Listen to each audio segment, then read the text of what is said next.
TechTalk. And first of all, I'd like to introduce myself. My name is Yi, and I'm a full stack developer and just recently joined the London office. Um, and I'm very honored to give this talk. So that's myself. So as you can see from the invitation, the purpose of this talk is to inspire the developers at Lab49 to do more research about ADR by themselves and also utilize it in their own projects so that the decision can be discussed in a more agile way and there's also better tracking of the decisions for future reference. So we will have a Q&A session at the end, but if you have any questions along the way, just raise your hands and I will try to answer them as soon as possible. So our first topic is the background and history. So nowadays, many people like to learn things from YouTube, Twitter, or Facebook, but for me, the Wikipedia is still better because it's more truth and lies. So here it is, the page for the architecture decision. So it's actually a quite ancient concept. We can trace back around 1970, but it's only systematically researched around 2004. So there are also some other relevant or similar concepts like rational or architecture knowledge management.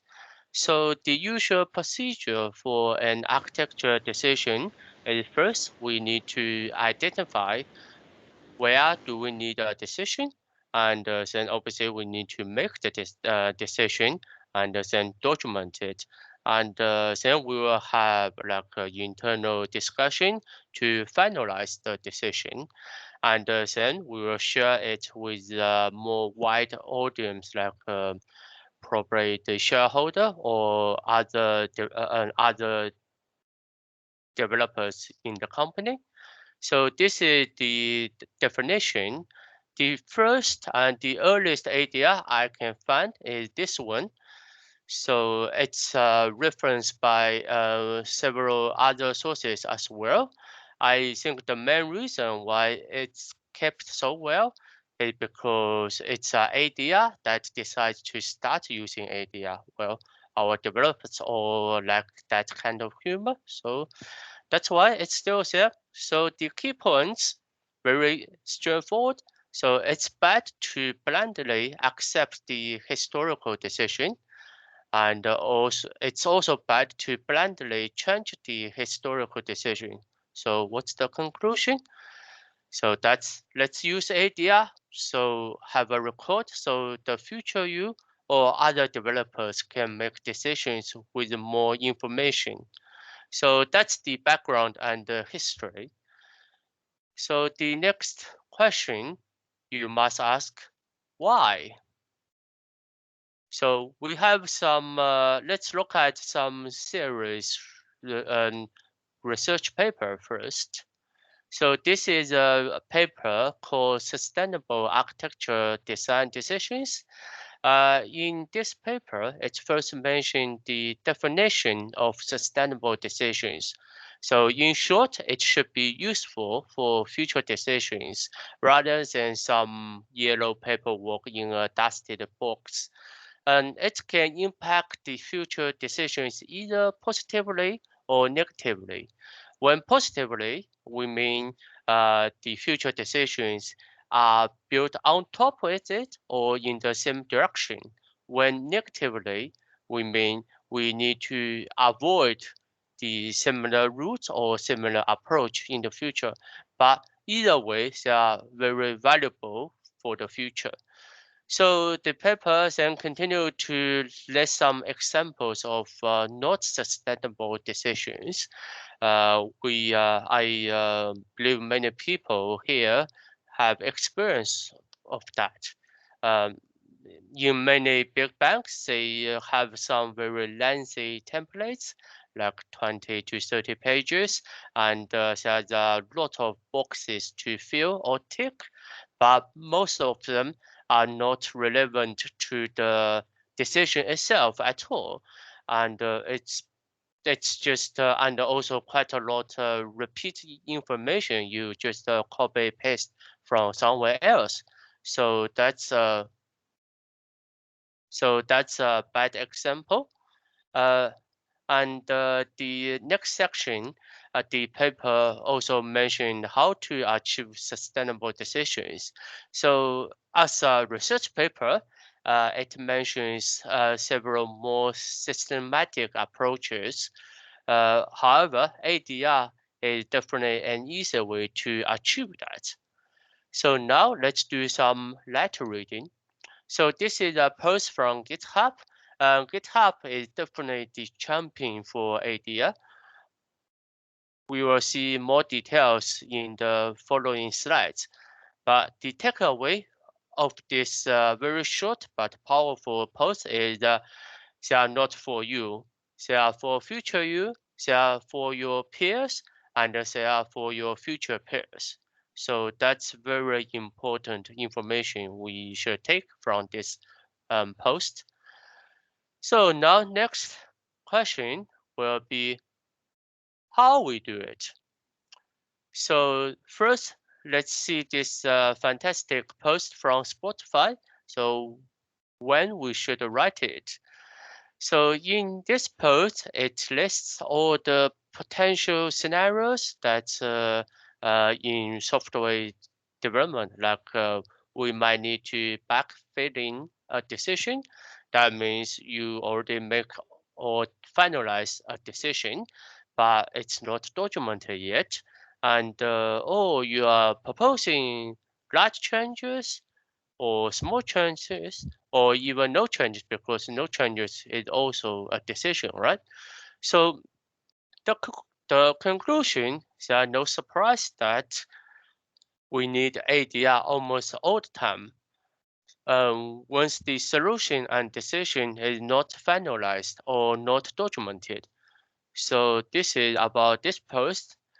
Now, next we need to see what tools we can use to write ADR.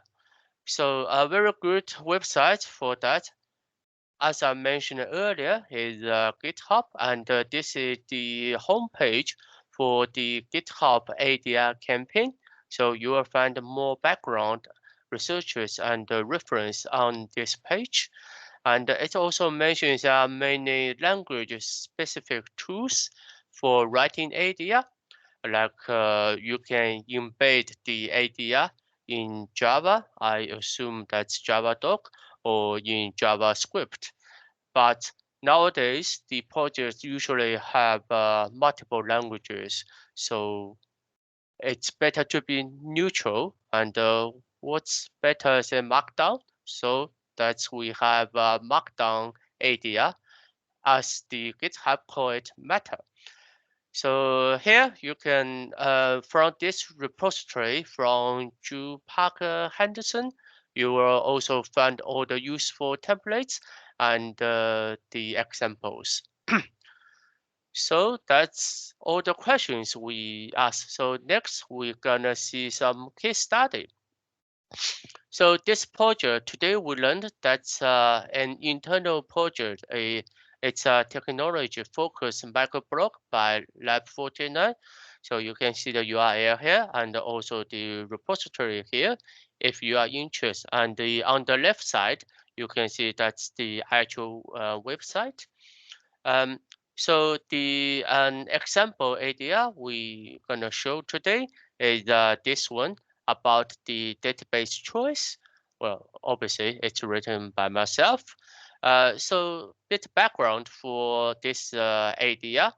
Initially, we whenever the user hit the website, we will retrieve all the gist posts from GitHub and displays them to the users. So that obviously that's not efficient, and potentially it will block us from access to GitHub too, because too many requests. So that's why we decided it's essential for us to have an extra database layer. So that's why we need to have a database choice. And that database, it's not only enable us to do the whole retrieval more efficient, but also um, we can add more functionalities like the search or the filtering. So this is the background. Uh, for an ADR, there are usually three essential sections. So the first one will be the decision drivers. So the most important factor is obviously the requirements, the project requirements. So you need to find something suitable for your requirements. This is one. And then the cost, the extra cost on top of your existing like infrastructure and or other things. This course it's not only about the infrastructure, like how much you pay for the server, or in our case, how much you pay for Amazon for AWS. But here, that cost also including the maintenance cost. More detailedly, the develop cost, like how many developers you need to set up the infrastructure, and how many developers you need in the future to maintain the functionalities. And one more thing important for companies like us and consultancy company is the added values to our company. So there are two sides of it. One is the extra skill set our developers will gain from this decision. Uh, yeah, and this is one side. The other side is the potential demo you can show to the clients. So that's the added value. And the next important section is the options. So for options, we should consider as many as possible. Even some might not relevant, because that will help you to decide what criteria are important. Like in this example, obviously the gist they are all JSON and object. So naturally, you will think NoSQL database is the normal choice. But we didn't rule out the traditional database right away, because we need to see why these traditional database they are not suitable for this job. We need to establish that criteria so we can use it. And another thing for options is we should consider as many as possible, but meantime and at the same time we should element quickly with some hard criteria. So back to our example, we believe the cost, the maintenance cost, like if we need to set up a database by ourselves on some servers, then the maintenance cost is much expensive than if we can set up on the cloud like AWS. And we already have a AWS cloud, so that's why we decide we should only consider the service provided by AWS, which means we limited our options from a very wide range to probably only 3 or 4 choices. So that's for the options section. And the last part is the decision outcome. So the important thing to remember for a decision is that no options is perfect, and the negative points might be more valuable in the future because circumstances change, and the the negative points actually can tip over the balance and reverse the decision.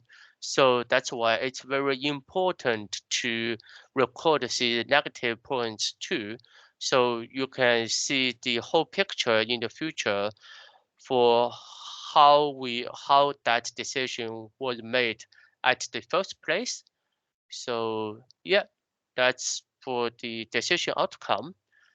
So yeah, that's all for the case study. And now it's Q&A time. So any questions so far?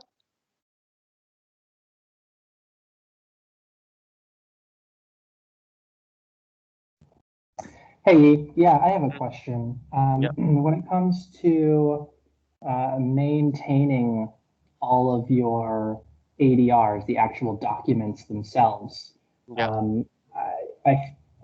you mentioned keeping these in Markdown files. Is there kind of a right and wrong way to do this? Are there tools for managing this? Because I could imagine over time you might end up with a lot of these documents. Well, obviously I mean, for me, the documents like ADR, they should definitely include within the project itself, rather than in a centralized place which contains many projects. So that enable the developers can check the decisions very quickly. So that's one thing.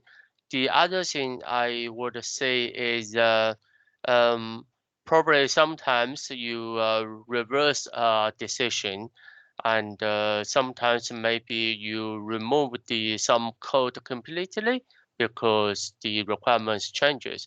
So it's essential to do some clean up work, and it's not good to, like, say, delete the ADR, but you can put them into an archive folder, something like that.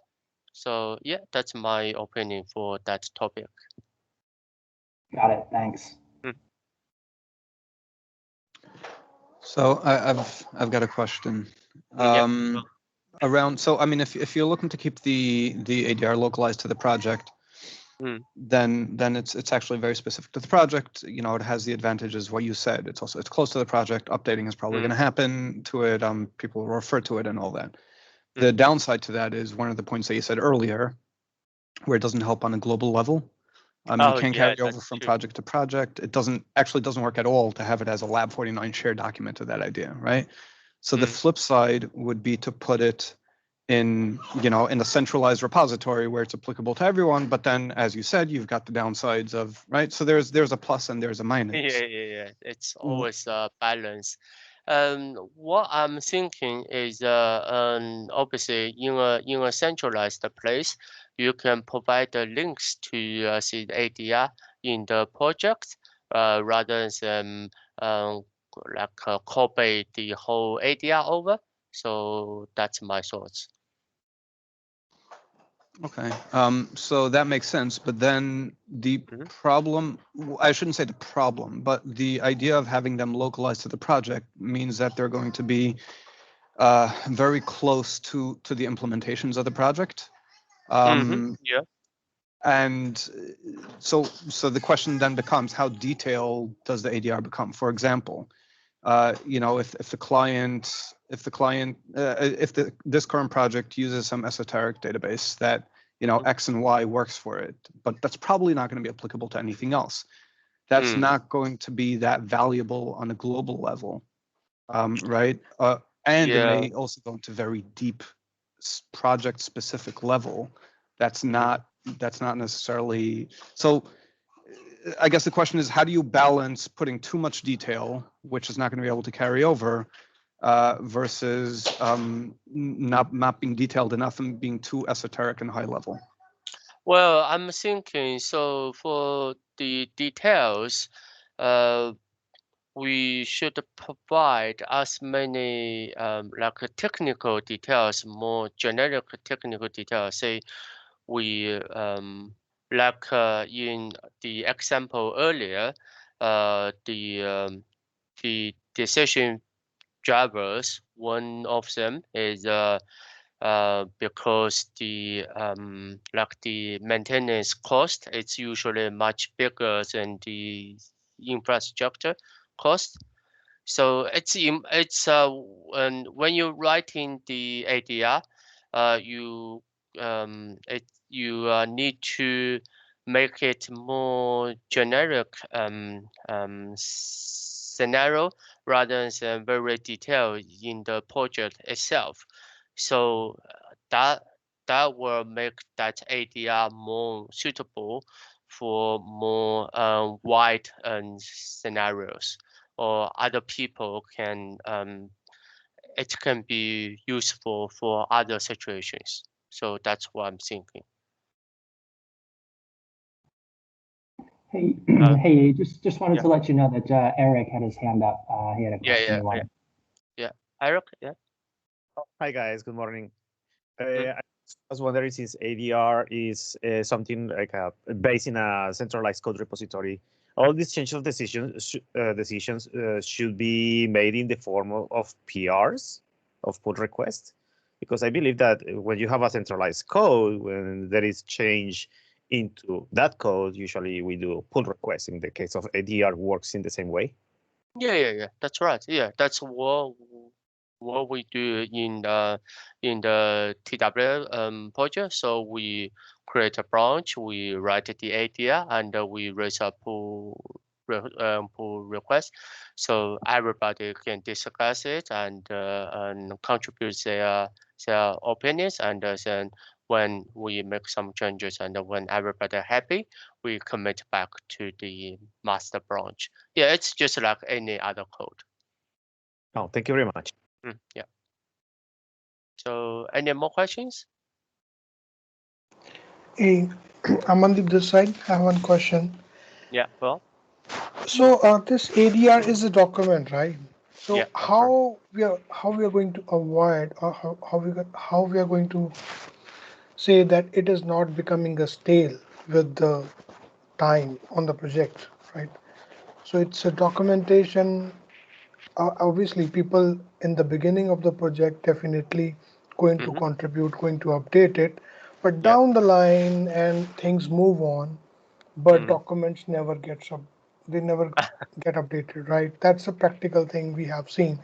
So is there any special tool, I mean, which can read a code and generate architectural diagram, those kind of things in that direction, which can generate ADR, that kind of thing, integration? I'm not aware of any at the moment, but why do you need to generate ADR from the code itself? I mean, I was thinking at least if it generates architectural diagram based on the something, because it's not necessary the architecture diagram or these things. It's not maybe not reflect in the code. So that's why I haven't seen many tools like that. But I think the language specific tools I mentioned earlier on that GitHub page, I believe C tools is more tightly coupled with the code itself. So maybe say when you update the code, they will update the ADR as well. But I haven't looked into C tools yet, but it's a possibility. Okay. Yeah. Thank you.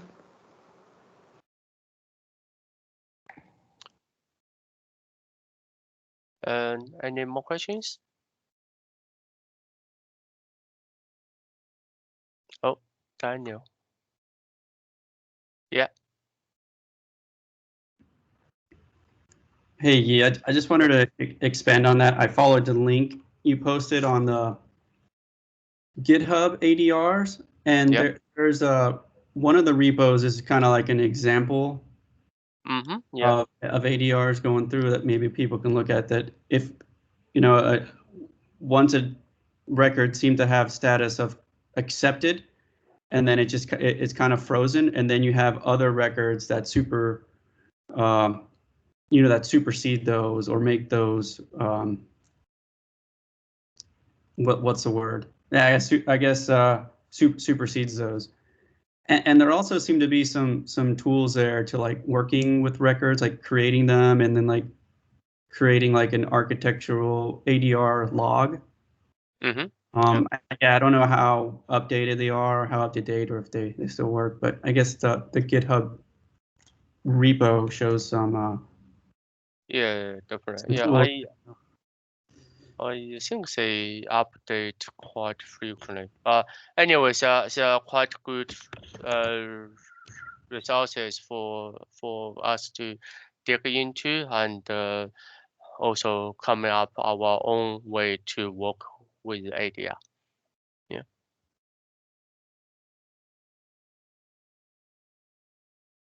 Yeah. So, any questions?